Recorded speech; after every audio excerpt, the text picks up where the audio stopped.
A ideia parecia ótima no começo. Nós, um grupo de 4 amigos, eu, o Gabriel, a Ana e o Léo, sempre fomos de aventura, mas não do tipo mochilão, escalada, essas coisas. A nossa aventura era mais introspectiva, sabe? A gente gostava de sair da cidade, de ir para um lugar onde não pegava celular, onde o único som era a natureza. Foi assim que o Gabriel, o nosso explorador não oficial, encontrou aquele lugar. Uma área de mata nativa, isolada, que, segundo ele, ficava a 5 horas de carro de casa e parecia intocada. E a gente foi.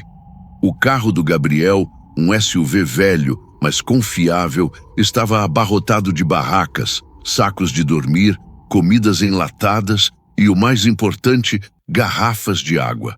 A viagem foi longa e quanto mais nos afastávamos da cidade, mais o sinal do celular ia sumindo, até que se foi de vez, como Gabriel havia prometido. Nos primeiros minutos de silêncio, a gente ainda tentou manter uma conversa, mas a paisagem, com as árvores se tornando cada vez mais densas e as estradas de asfalto virando chão de terra batida, fez com que nos calássemos. Era como se a própria floresta estivesse pedindo silêncio. Chegamos lá no final da tarde. O sol já estava baixo e a luz dourada passava entre as copas das árvores, criando sombras longas e dançantes.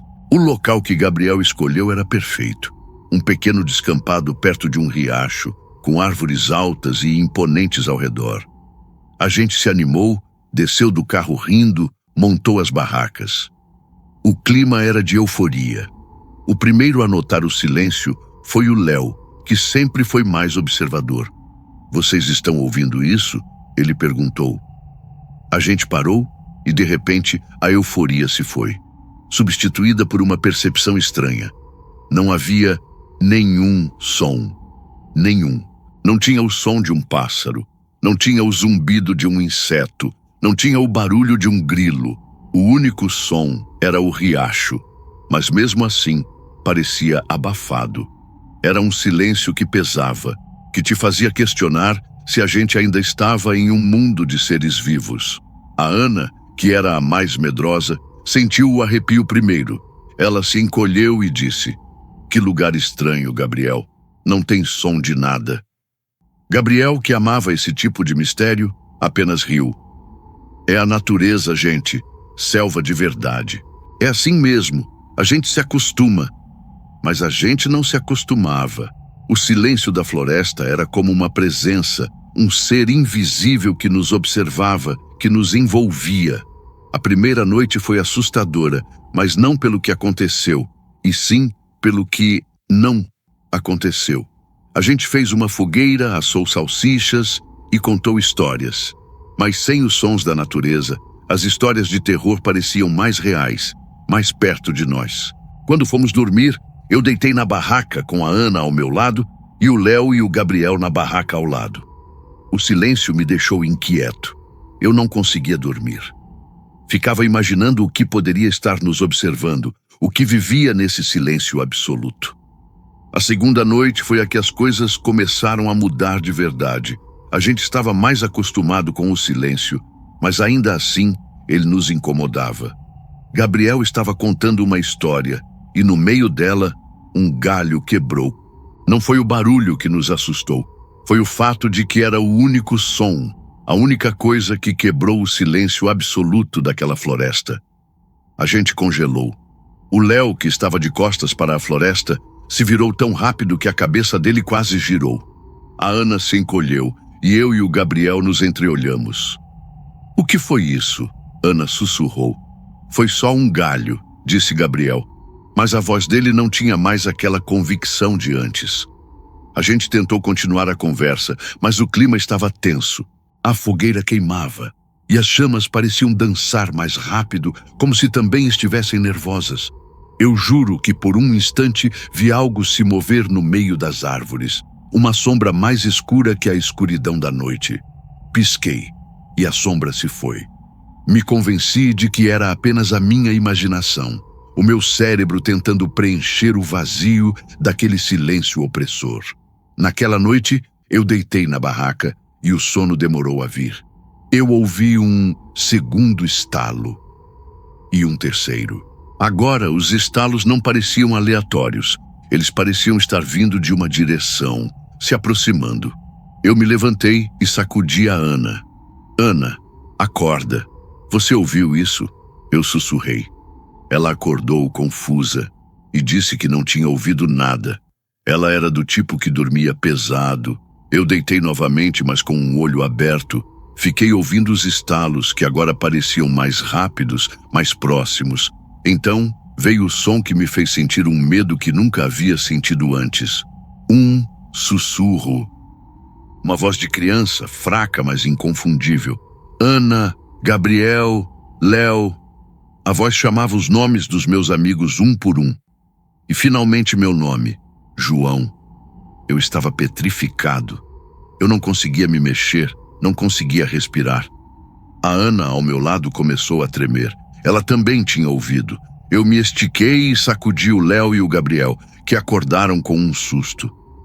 Vocês ouviram isso? Eu perguntei, e a minha voz era apenas um sussurro. O que foi? Léo perguntou confuso. A voz chamou nossos nomes, Ana respondeu, e as lágrimas escorriam pelo rosto dela. Gabriel, que era o mais cético, disse que a gente estava com medo, que estávamos ouvindo coisas. Mas o silêncio voltou, ainda mais pesado que antes. Ele parecia estar nos ouvindo. Ele parecia estar nos julgando. Naquela noite, ninguém mais dormiu. A gente ficou acordado, com as lanternas ligadas, olhando para a escuridão da floresta. O amanhecer nunca foi tão bem-vindo. Quando o sol começou a subir, a gente se sentiu um pouco mais seguro. O medo ainda estava lá, mas a luz do dia o diminuía. A gente não falou sobre o que tinha acontecido. A gente só queria ir embora. Começamos a desmontar as barracas e a guardar as coisas no carro. Foi aí que o Léo, que estava dobrando a barraca dele, gritou: Gente, vem aqui! A gente correu para onde ele estava e ele apontou para o chão. Lá, na terra macia da floresta, havia um rastro. Pegadas de pés descalços. Não eram pegadas de adultos, e sim de uma criança. E o que era mais assustador é que o rastro começava em algum lugar da floresta e terminava a poucos centímetros da barraca do Léo e do Gabriel. Não havia rastro saindo do local. A gente olhou para o rastro e depois para a floresta silenciosa. E um arrepio correu pela minha espinha. Era como se a criança tivesse se dissolvido no silêncio. Sem falar uma palavra, a gente jogou o resto das coisas no carro e fomos embora, sem olhar para trás. A gente nunca mais falou sobre o que aconteceu naquela floresta, mas o silêncio dela me persegue até hoje. E eu sei que, em algum lugar, naquela mata escura, existe uma voz de criança que ainda sussurra nossos nomes. A minha história começa com a minha avó, uma mulher que era a definição de carinho, mas que também tinha um apreço por coisas antigas, por coisas que guardavam histórias. No meu aniversário de 6 anos, ela me deu um presente. Era uma caixa velha, embrulhada em um papel de presente já desbotado. E dentro estava ele, o boneco. Ele era de porcelana, com cabelos de fio escuro e bochechas rosadas.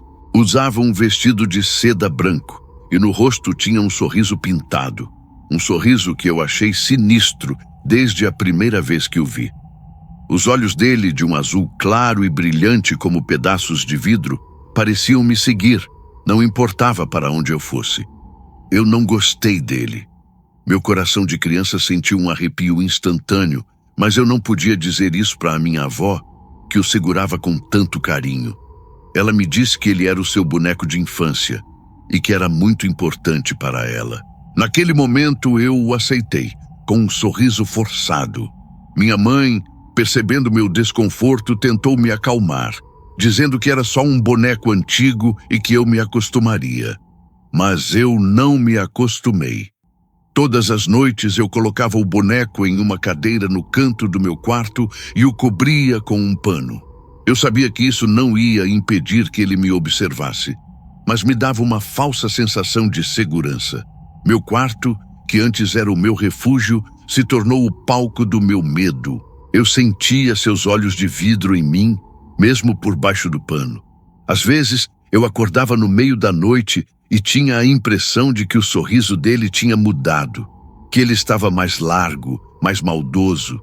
As coisas começaram a ficar mais estranhas uma semana depois. Eu estava brincando com meus outros brinquedos e um deles, uma pequena boneca de pano, sumiu. Eu procurei por toda parte, mas não a encontrei. No dia seguinte, ela apareceu de volta, debaixo do pano que cobria o boneco de porcelana. Eu comecei a me assustar de verdade. Eu não tinha colocado a boneca lá, não tinha como. Minha mãe, vendo meu pânico, tentou me tranquilizar. Você deve ter se esquecido, meu amor. Você deve ter guardado a boneca lá sem querer. Mas eu sabia que não. Eu olhei para o boneco e por baixo do pano eu juro que vi o sorriso dele se mexer. Era apenas um reflexo, eu me dizia. Era apenas a minha imaginação. Mas a voz da minha mãe não era suficiente para me convencer. O auge do meu terror veio em uma noite de tempestade. O vento uivava lá fora e eu estava com medo. Minha mãe tinha me acalmado e eu estava tentando dormir. Eu acordei de repente com um som. Não era o som da tempestade, mas um som diferente. Era um som de arrastar. Como se algo pesado estivesse sendo puxado pelo chão de madeira. Eu estava com o coração na boca e mal conseguia respirar. Eu olhei para o canto do quarto, onde o boneco ficava, e a cadeira estava vazia. O pano estava jogado no chão, como um fantasma branco. Eu sabia que não era um pesadelo. Eu sabia que era real. O som de arrastar continuou, e ele estava vindo do corredor. Eu sabia que ele estava se movendo. Eu queria gritar, mas o medo me paralisou. Eu me cobri com o cobertor, mas não era o suficiente para me proteger. O som de arrastar parou, e eu ouvi um silêncio total. O meu coração batia tão forte que eu podia senti-lo na garganta. Eu ouvi a porta do quarto dos meus pais se abrir. O som foi suave, quase inaudível, mas eu o ouvi. A escuridão da noite não me permitia ver nada, mas eu sabia o que estava acontecendo. Eu sabia que o boneco estava lá. Eu senti sua presença. Senti o frio que vinha dele.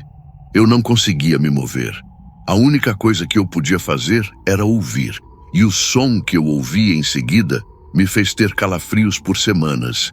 Foi o som do meu pai se mexendo na cama. E o som da voz da minha mãe, que sussurrou: "João, você está bem?" Eu não sabia o que pensar. Eu não sabia o que estava acontecendo. Eu só sabia que o boneco estava no quarto deles. Na manhã seguinte, eu contei para minha mãe o que tinha acontecido. Mas ela disse que eu tive um pesadelo, que a tempestade me assustou e que não havia nada no quarto deles. Ela disse que era impossível. Mas o boneco estava lá, na cadeira, com o pano sobre a cabeça. E eu juro que o sorriso dele era mais malicioso do que nunca. A partir daquele dia, eu me recusei a ficar sozinha em casa.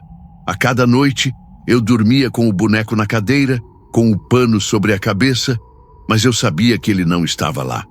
Eu sabia que ele estava no quarto dos meus pais, no corredor, na sala, em todos os lugares.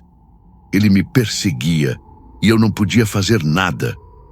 Quando eu cresci, minha avó se mudou para uma casa menor e me disse para eu ficar com o boneco. Eu o joguei no lixo, mas minha mãe me obrigou a pegá-lo de volta, dizendo que era um presente da minha avó e que eu não podia simplesmente jogá-lo fora. E ele voltou. O boneco voltou. Eu me mudei de casa, mas ele continuou a me perseguir. O sorriso dele nunca mudou, mas eu sabia o que ele pensava. Eu sabia que ele estava me observando. E eu sei que, um dia, eu vou acordar e o som de arrastar vai estar de volta e ele vai estar na porta do meu quarto me esperando. Eu e meu marido, Lucas, estávamos exaustos da vida na cidade grande. Queríamos um lugar só nosso, um refúgio tranquilo onde pudéssemos construir uma nova vida. Foi assim que encontramos uma casa à venda em um subúrbio, a uma distância considerável do caos urbano. A casa era antiga, com arquitetura charmosa, um jardim enorme e um preço absurdamente baixo. Sabíamos que parecia bom demais para ser verdade, mas a esperança e o desejo por mudança nos cegaram. O agente imobiliário, um senhor de terno surrado, estava estranhamente apressado para fechar o negócio. Ele nos disse que era uma casa com história e que a antiga dona, uma senhora idosa, queria se livrar dela o mais rápido possível. Ingênuos, ignoramos a urgência em sua voz e a placa enferrujada que dizia propriedade privada. Na nossa cabeça, aquela casa seria o nosso paraíso. Por fora, a casa era linda, mas por dentro exalava um cheiro de mofo misturado com algo mais. Um odor doce e rançoso, como flores murchas. Durante a visita, Lucas, que adorava explorar, tentou abrir a porta de um pequeno cômodo no corredor do andar de cima. A porta estava trancada, com uma corrente de ferro enrolada e um cadeado grande e enferrujado. O agente riu, nervoso, e disse que era o sótão. A antiga dona era supersticiosa. Dizia que o sótão estava trancado para nossa segurança. Lucas, pragmático, deu de ombros. Deve ser para evitar ratos, algo assim, ele disse.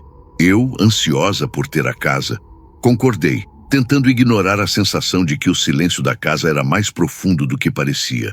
Compramos a casa. Na primeira semana, tudo parecia perfeito. O cheiro de mofo diminuiu com a ventilação, e a casa, com suas grandes janelas, era inundada de luz. O jardim era um sonho, e o silêncio do subúrbio, um alívio para nossos ouvidos. Mas a porta do sótão me incomodava.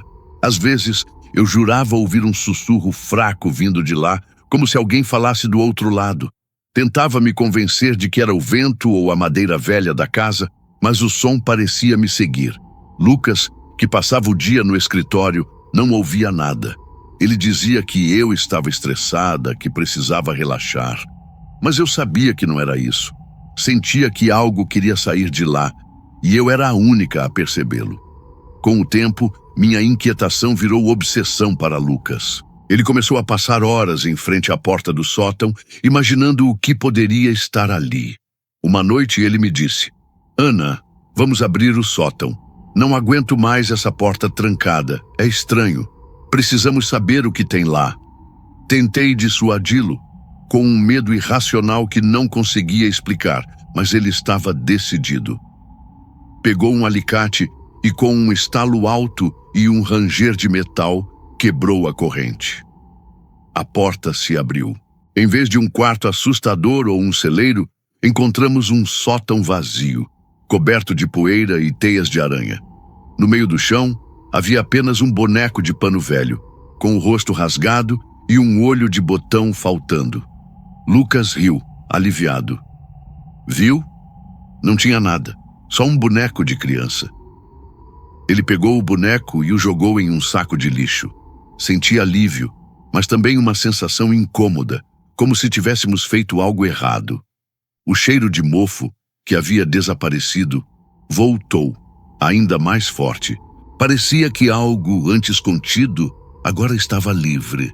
Naquela mesma noite, enquanto lavava a louça, o rádio na bancada começou a tocar uma melodia triste e infantil, como uma caixa de música. Desliguei-o, mas ao me virar, ele ligou sozinho. O cheiro de mofo ficou mais intenso. Senti um frio na espinha e meu coração acelerou.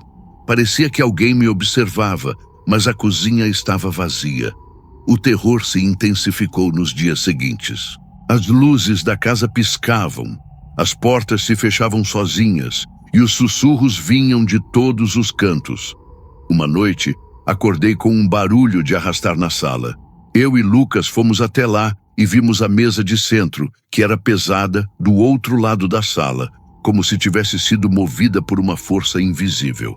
Lucas, assustado, tentou racionalizar. Deve ser o vento ou um problema na estrutura da casa. Mas eu sabia que não era. Eu vi os móveis se movendo. e não havia vento. Então veio o momento que me marcou para sempre.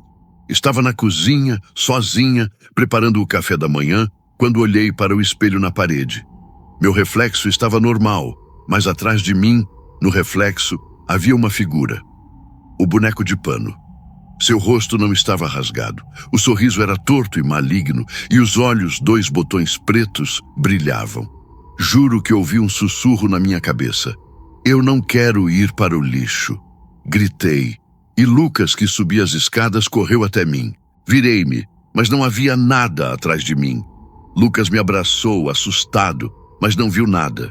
Tentei convencê-lo a irmos embora. Lucas, precisamos sair daqui. Esta casa não é nossa. Tem algo aqui e quer que a gente vá embora. Mas ele não me ouviu. Tentou ligar para o antigo dono, mas o número não existia mais. Liguei para a polícia, mas eles disseram que não podiam fazer nada. Estávamos presos.